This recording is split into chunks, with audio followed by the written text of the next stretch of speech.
ঈশ্বৰৰ প্ৰবিত বেদীতে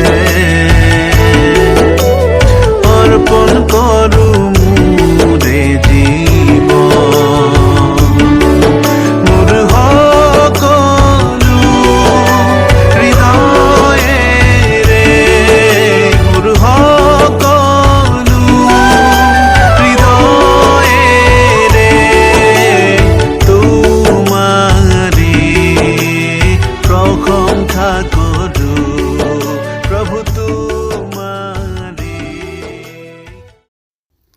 মহান ত্ৰাণকৰ্তা প্ৰভু যীশু খ্ৰীষ্টৰ নামত আপোনাক অভিনন্দন।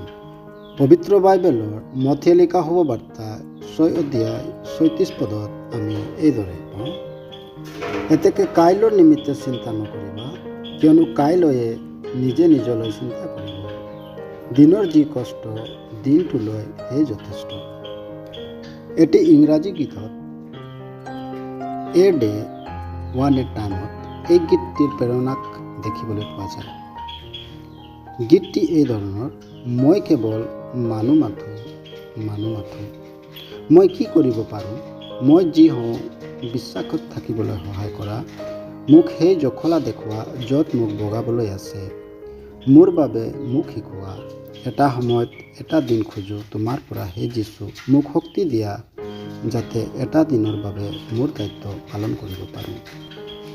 মানুহৰ নিজৰ পাপৰ হেতুকে চিন্তাৰ পাহাৰৰ তলত এনেধৰণে চেপা খাই আছে যে সি নিজকে বৰ্তমানত জীয়াব পৰা নাই।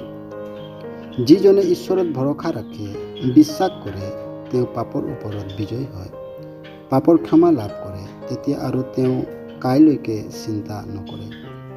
ঈশ্বৰৰ ভৰসাত তেওঁ প্ৰতিদিনৰ সন্মুখীন হয় আৰু কাইলৈৰ চিন্তা নকৰে।